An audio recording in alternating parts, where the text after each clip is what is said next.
नमस्कार दोस्तों, मैं Ajit Sharma from India fire news and the battle has just started. मैं बात कर रहा हूं दिल्ली एमसीडी चुनाव की। सारी पार्टियां अपनी चुनावी गतिविधियों में लगी हुई हैं और आमतौर पे देखा जा रहा है कि आप और बीजेपी की टक्कर तगड़ी होने वाली है। मैं ये कहना चाहूँगा, जिसमें हम आज बात करेंगे हीनू महाजन जी से, जो Dilshad colony 28E ward number से आपका नेतृत्व कर रही हैं।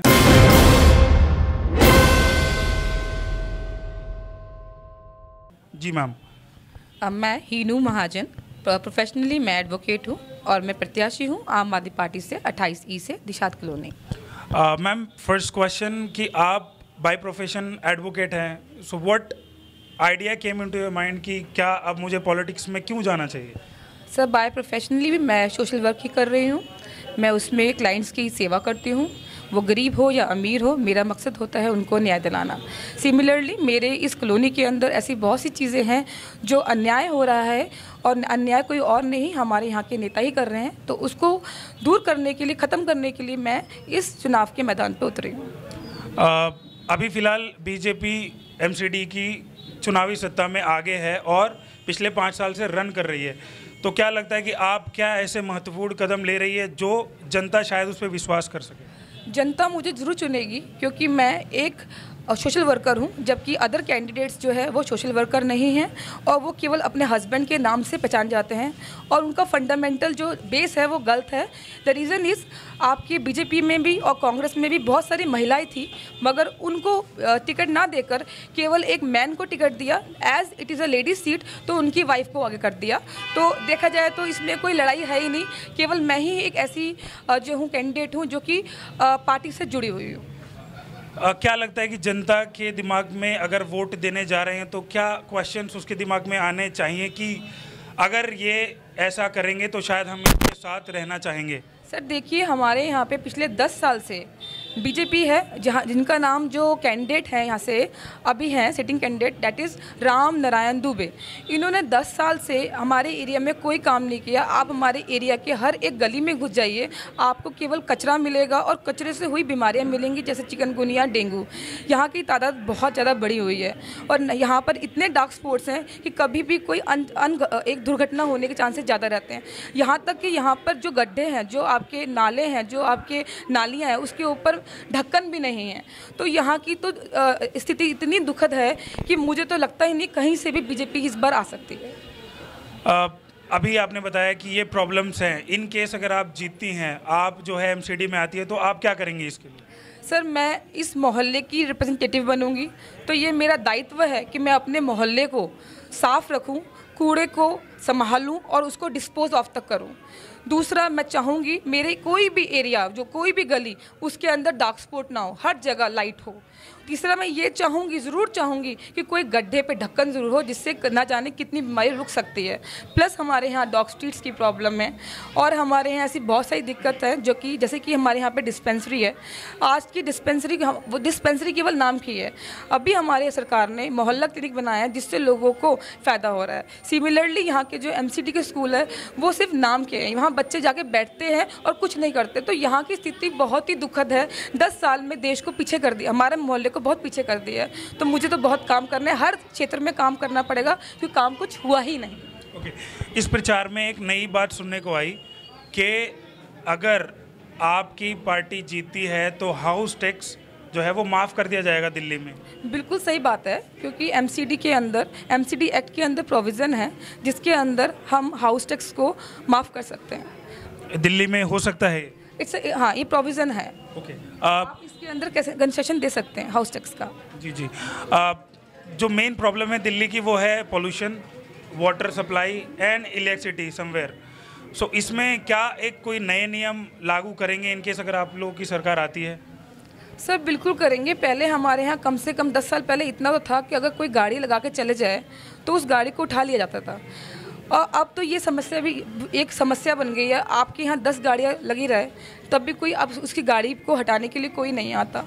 तो सर समस्या बहुत है। हमारा तो एरिया 10 साल से बहुत पीछे हो गया है। अब हमें ए से लेकर जेड तक काम करना है। जी, thank you so much for talking to us. Now sir, आप ये बताइए, जैसे सब लोग जानते हैं कि इस समय इस समय हर जगह बीजेपी लहर है, राजौरी गार्डन में बीजेपी आ चुकी है। क्या लगता है कि अब आप फाइट में हैं या आउट ऑफ फाइट हो चुकी है? देखो, जो मैं समझता हूँ, ये कोई स्टेट का या सेंटर का तो इलेक्शन है नहीं, ये मोहल्ले का इलेक्शन है, हमारे मोहल्ले का इलेक्शन है। और इसमें सिर्फ पार्टी को नहीं देखा जाता, इसमें कैंडिडेट को भी देखा जाता है। हीनू महाजन यहाँ पढ़ी लिखी हैं, यहाँ पर पली बड़ी हैं, वो एक एक गली, एक एक सड़क, एक एक पार्क, एक एक मोहल्ले से वाकिफ़ है, उसको पता है कहाँ क्या समस्या है। दूसरी बात, यहाँ जितने भी कैंडिडेट खड़े हैं वो एक तो मुझे लगता है कि वो प्रॉक्सी कैंडिडेट है और वो सिर्फ अब टिकट मिल गया तो अब वो सामने आए हैं, अब तक हमें नहीं पता वो कहाँ सो रहे थे। ये जो महिला है, जो ये हीनू महाजन है, ये आज से नहीं, पिछले कई सालों से समाज सेवा का काम कर रही है। गरीब लोगों के लिए, उनके लिए मुफ्त में केस लड़ना हो, मुफ्त में केस लड़ेगी।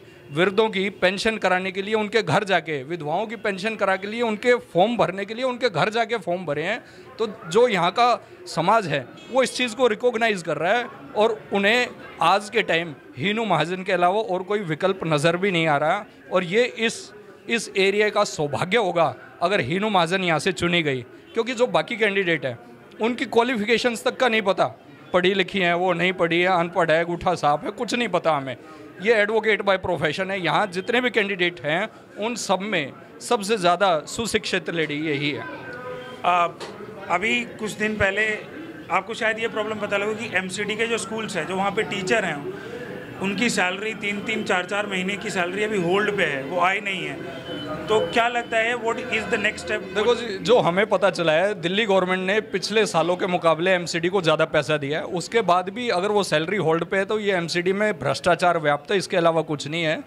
आम आदमी सरकार है, ये इस भ्रष्टाचार को ख़त्म करेगी, सबको टाइम पे सैलरी मिलेगी। मोदी लहर का आप क्या करेंगे? मैंने बताया ना कि ये मोहल्ले का इलेक्शन है, ये सेंटर का इलेक्शन नहीं है कि इसमें मोदी लहर या कोई और स्टेट की लहर। अब पंजाब में क्या हुआ, पंजाब में मोदी लहर काम नहीं कर पाई।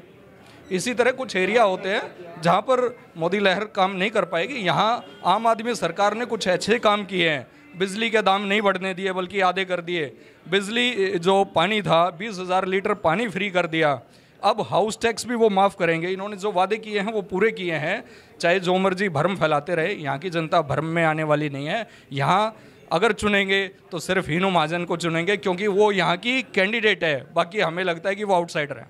मैम, एक क्वेश्चन मैं आपसे ईवीएम मशीन के ऊपर पूछना चाहूँगा। जैसे कि आप जानते हो अभी यूपी में जो जीती है, तो केजरीवाल साहब ने और मायावती जी ने ये बोला कि ईवीएम में गड़बड़ होने के कारण बीजेपी जीती है, पर मशीनें फिर भी चेक नहीं हुई हैं और जो वोटिंग होगी वो उसी पे ही होगी। क्या लगता है कि क्या फ़र्क पड़ेगा इस बार? सर देखिए, मेजॉरिटी तो वही कहती है जो आप कह रहे हैं।